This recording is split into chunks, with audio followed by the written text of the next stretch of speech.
Welcome back to my another blog. त guys अहिले फिलहाल हामी भने म र भाइ चाहिँ कहाँ जाँदैछु भने नि दुर्पिनी जाँदैछु। यसो घुम्नु लागि हो इभिनिङ टाइममा है। र अल्छी लागेन होइन घरमा बसेर चाहिँ। र मैले चाहिँ भाइलाई अस्ति दिन भनेको थिएँ दुर्पिनी जाउँ भनेर चाहिँ हो। र मलाई चाहिँ टाइम पनि पाएको थिएन, टाइम मतलब अल्छी लाग्दैन हो। र आज चाहिँ साह्रै भएर चाहिँ अघि दाले पनि खोला जाउँ भन्दै थियो हो। र खोला जाने चाहिँ मलाई मन पनि लागेन जानु हो। अन्त मैले चाहिँ भाइलाई अघि नै बिहानै दुर्पिनी जानुपर्छ भने हो। र दुर्पिनी जाने मेरो साथी भाइ चाहिँ यहाँ छ। र भाइ चाहिँ कहिले नाइ भन्दैन दुर्पिन जाँदा चाहिँ है भाइ होइन चाहिँ कहिले नाइ चाहिँ छैन मुखबाट होइन। ल ओके त दा जानुपर्छ भनिरहेको छ हो।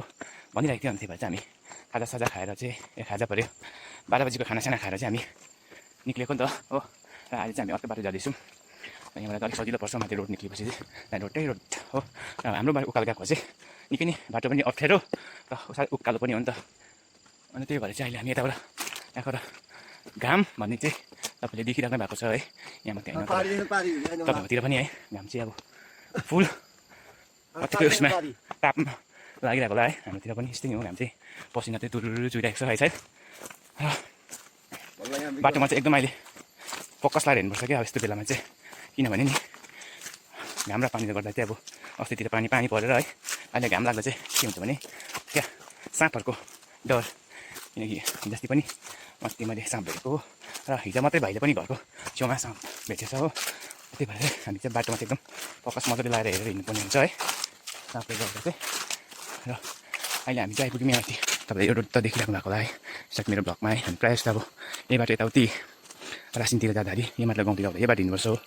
र मैले कतिपल्ट पनि बनाएको छु यो ब्लगमा है।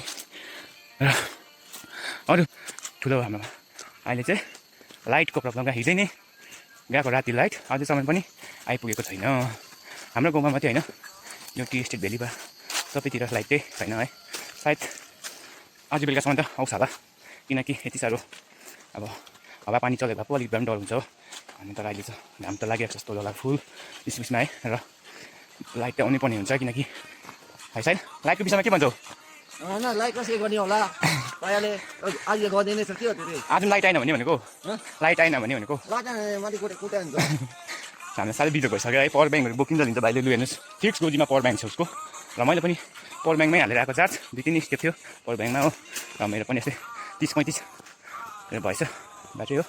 अन्त हेर्नुहोस् गरम चाहिँ मलाई त्यस्तो हुन्छ नि पसिनाले चाहिँ कहिले माथि डाँडामा आएर चाहिँ हो चिसो हावा चल्छ त्यहाँबाट चाहिँ सिधा उकालो तेर्सो केही पर्दैन। पसिना चाहिँ मलाई डेन्जरै आउँछ तर यस्तो लाएर हिँड्यो भने चाहिँ कस्तो होला। यतातिर पनि रोड आएको रहेछ मलाई त यादै छैन हो। म त यता प्रायः जस्तो यतातिर हिँडिनँ त्यो बाटोतिर हो। अन्त भाइले चाहिँ यताबाट जाउँ न ए मुद्दै रहेछ बाटो पिसाब गरिदिएको मुद्दै गरेको पनि पिसाब गर्दै गरेको पनि केटाले लगाएन। सरी मलाई याद थिएन नि त तिमीले पिसाब गर्दैछु भनेर। न यताबाट रोड खनेको छ भने मलाई यादै थिएन। हेर्नुहोस् न यहाँ पनि चाहिँ गाउँ छ पुरै गाउँ छ। यहाँदेखि सोलिड गाउँ गाउँ हो। यसलाई चाहिँ भन्छ लाम्चे धुरा हो। अनि पल्लोभरिको चाहिँ त्यो 16 नम्बर हो 0 गोलाइ भन्छ त्यहाँतिरकोलाई चाहिँ चालियो रोड चाहिँ कहिले खनेको हो? यसो भनेको ल नि त। अन्त मलाई याद थिएन नि त यो रोड खन्छ भनेर चाहिँ हो। मजाको रहेछ नि त भएछ नि त है। यति गरेर काफी नि किन पिस चाहियो हेर्नुहोस् त लु यहाँ त छट्टै गरेको मजाको रोड बसेको जग्गा। तर पहिला चाहिँ यो बाटो हिँडेको तर हामी सानोतिर तर म निकै भयो नि त अब म त बाहिरतिर गइबस्छु बाहिरतिर बसेर चाहिँ ज्यादा मलाई याद छैन नि त यहाँ रोड कनेक्ट छ भने चाहिँ आज नै हिँडेको भाइले चाहिँ पर पुग्छ यहाँनिर भन्यो नि त। अनि अचम्मै लाग्यो कहाँ पुग्छ बाटो चाहिँ ल जाउँ न अन्त भनेर चाहिँ आएको।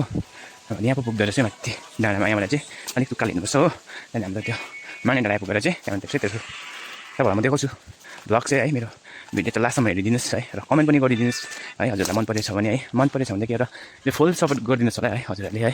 के छ र होइन मरि लाने के छ र होइन के हो सामु त बसेको छेपारहरू कुद्छ नि साह्रै डर लाग्छ नि साँप भन्ने कुरा क्या एकदम छिट्टो कान उयो सुन्ने कुरा अलिक इसारा गरेको साउन्ड आएको त्यही भएर चाहिँ स्टप झ्याप्पै ब्रेक लागिन्छ क्या। यहाँ पुग्दो रहेछ हेर्नुहोस् न पहिलातिर त हामी नि बस्थ्यौँ यहाँ गाउँतिर यो बाटो मजाको बनाएको रहेछ नि सायद रोड है। यो बेलाले गयो भने गाउँ तल गाउँको पुग्छ। तपाईँलाई दुर्पिनको भ्यू चाहिँ दामी देखाउँछु नि तपाईँलाई। यो टाइममा दामी भइरहेको छ क्या घाम पनि चट्टै परेको मजाको चकिलो घाम लागिरहेको छ हो।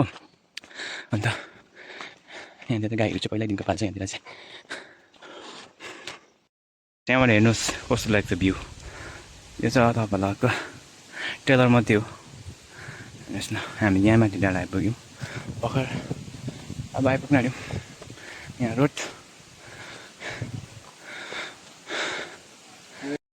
भ्यू तपाईँहरूलाई देखाउँछु भनेको थिएँ नि होइन कस्तो देखिरहेको छ हजुरहरूलाई यो जग्गाको लोकेसन चाहियो भने त्यही है पाइहाल्नुहुन्छ आउनुहोस् जग्गाको लोकेसन कुन चाहिँ एरिया हो भने चाहिँ हाम्रो यो टिस्टा भ्याली टी गार्डन है पर्छ होइन र हामी जाँदैछौँ अहिले चाहिँ त्यो पर डाँडा हो त साथी अहिले हामी चाहिँ माथि नै आइपुगिसक्यौँ हो र जाँदैछु त्यो यसो तपाईँहरूलाई हेर्नुहुन्छ यहाँको भ्यू चाहिँ कस्तो छ भनेर र तपाईँलाई म भ्यू देखाउँदैछ ल हेर्नुहोस् यस्तै छ भ्यू चाहिँ रोड चाहिँ तर एकदम कमानको रोड हो नि त होइन र पिस चाहिँ छैन परेसम्म बाटो यस्तै नै हो गएको र हेर्नुहोस् पर देखेको कालिम्पोङहरू हो अहिले हामी चाहिँ त्यसो भाइले चाहिँ फेरि यहाँनिर के किन्यो भाइले चाहिँ यहाँनिर के सामान किनिरहेको छ खानेकुरो भाइकोमा त अब भाइको त एकदम भाइले त किनिहाल्छ नि मिठा किन्यो भनेर सुदर्शन किन्यौ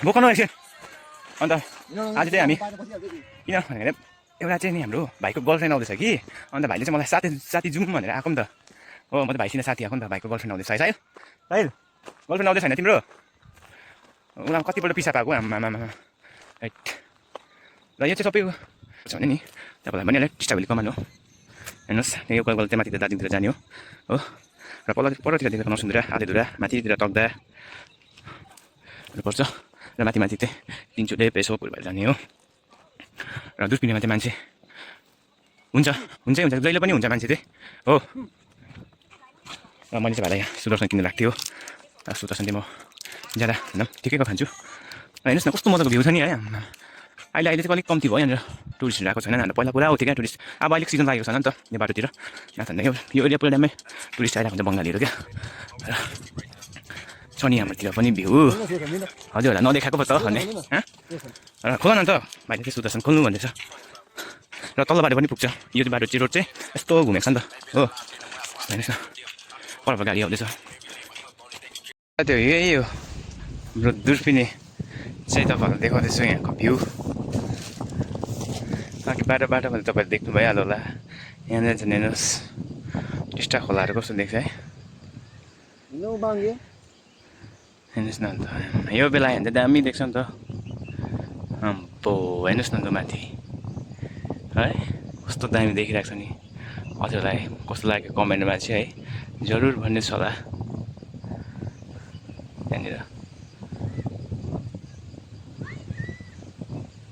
र यहाँ माथि बहिनीहरू चाहिँ यो डेटिङ गरिँदो रहेछ डेटिङ गर्न आएको होला है गर्लफ्रेन्डहरू छ भने त्यो यसरी डाँडाडुँडी आएर चाहिँ है मजाले बसेर है साहिल हाम्रो त द्वन्द्वे है भाइको केटी गएको छ अरे गर्लफ्रेन्ड टाढोको छ अब भएन है जानु भएन भेट्नु जाने अरे भाइ त कहिले अरे पर्सि जाने त्यही हो र हामी मात्रै सिङ्गल यस्तै ऊ चिल बेसारा चाहिँ यस्तै एक्लै उडिबस्नुपर्छ ऊ देख्नुभयो